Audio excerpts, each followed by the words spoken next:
What about the priests? You might think that the priests would be the ones to do it, since they were the ones who worked at the temple. Sacrifices, offerings, and so forth. But it's not.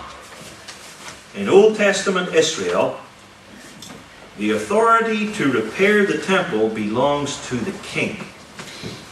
The prophet might preach that the temple ought to be repaired. The priests might help in the repairing of the temple, and they did. But the authority to repair the temple was lodged with the king. And if you think about the history of the temple, this will become clear to you. Who first thought of building a temple in Israel in the first place? David, 2 Samuel 7. Who laid up materials for the building of the temple? David, the latter chapters of 1 Chronicles. More precisely, King David. Who had the temple constructed? Solomon. King Solomon. Who cleansed the temple?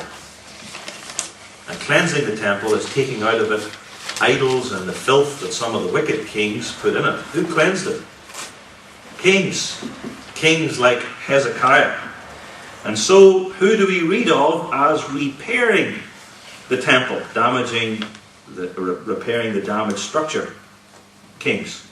King Joash here, and later on, King Josiah. Kings planned the temple, kings assembled materials for the temple, kings built the temple, kings cleansed the temple, and kings repaired the temple, not the priests, not the Levites, because this belonged to the kingly office. And Israel, and later the southern kingdom of Judah, understood this. And repairing the temple is exactly what King Joash, king of Judah, should do, and did. This was his prerogative. And we see this, that this was the exercise of his authority here in 2 Chronicles 24. Verse 4 says that Joash was minded, or set his heart upon, repairing the house of God. Just as earlier, King David was minded to build the temple in the first place.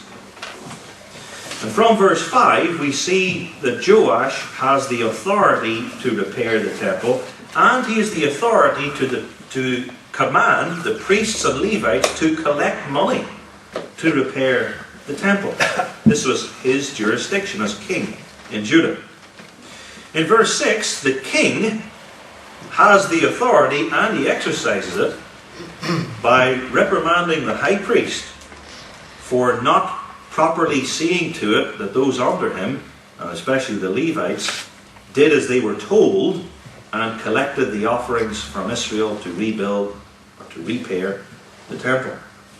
And from the remainder of the text, and I'm not going to go through it now, we see that the king has the authority to collect money for temple repairs, to distribute money for temple repairs through his officers, and to see to it that these repairs are effected.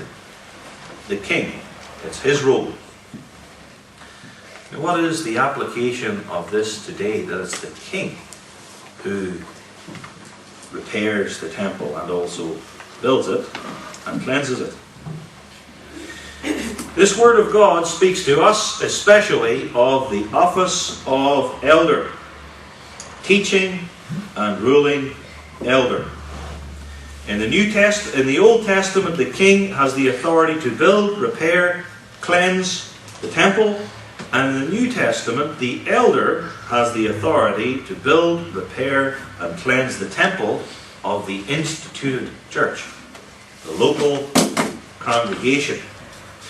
This does not deny or negate the office of believer. Believers are the church. You are the church. And believers have a vital role in upbuilding and reforming the church. And believers elect and work through elders as they pray for them and submit to them.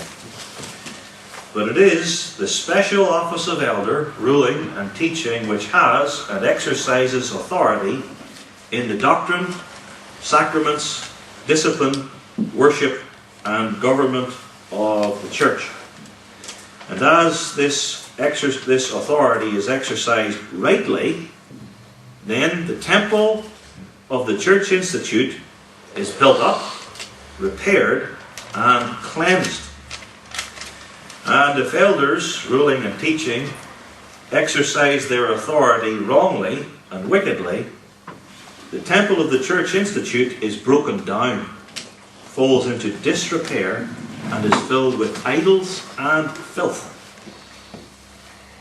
as happened in the Old Testament in the days of Queen Athaliah, for instance. Verse 7, the sons of Athaliah, that wicked woman, broke up the house of God and took dedicated things out of the temple and used them to serve Baal. Ahaz did the same thing. Manasseh at the start of his rule, Ammon and others, the wicked kings, defiled, corrupted the temple. And in the New Testament, one sees the desecration of the temple in the corruption of doctrine by elders, ruling elders and teaching elders. Man's free will enters in. Theistic evolution is tolerated. Shallow preaching, dumbing down the word of God to fit the lusts and sins of the people and the office bearers. The sacraments are corrupted. Baptism is thought of in the minds of the people as christening, giving the child a name, and anybody can have their children baptized. Open communion is practiced. Church discipline is lost. Things just are allowed to slide. Modern worship is brought in. We don't now bring in huge altars like Ahaz had made in the courts of the temple. We bring in worship bands, and we have a group of the young people parading their talents up front. Hierarchical government is permitted. That's the temple being filled with filth and idols. And then reformation is needed, and all that junk and rubbish is brought out to the brook Kidron, to use the Old Testament term. That's where all the rubbish that defiled the temple was deposited when Old Testament reformation of the temple was taking place. They smashed it up and threw it into the brook. That's positively. The elders see to it that the church is cleansed and repaired and reformed. The application of kings repairing the temple in the Old Testament is not that earthly kings in the New Testament age have the authority to reform the church. They don't. King Henry VIII, or our present monarch, Queen Elizabeth II, do not have authority from God in the civil sphere. They have authority from God in the ecclesiastical sphere. Their authority is in the civil sphere. They do not have authority of God in the church, which means they do not have authority in the church to determine the church's doctrine or creeds, or to stick their nose into it in any way. Then we have the crown rights of King Jesus. You stick to your own sphere. They do not have the authority either to appoint forms for administration of the sacraments. That's not their area. They do not have authority either to make rulings in cases of church discipline, or to say, leave him alone, he's a friend of the monarch. They do not have authority either to prescribe church worship, or to sit as supreme governor of the Church of Christ on earth. No. The New Testament equivalent of the authority of Old Testament kings in temple affairs is the rule of pastors and elders in our day. And in this, they are the servants of Jesus Christ, the King of the church, godly office bearers.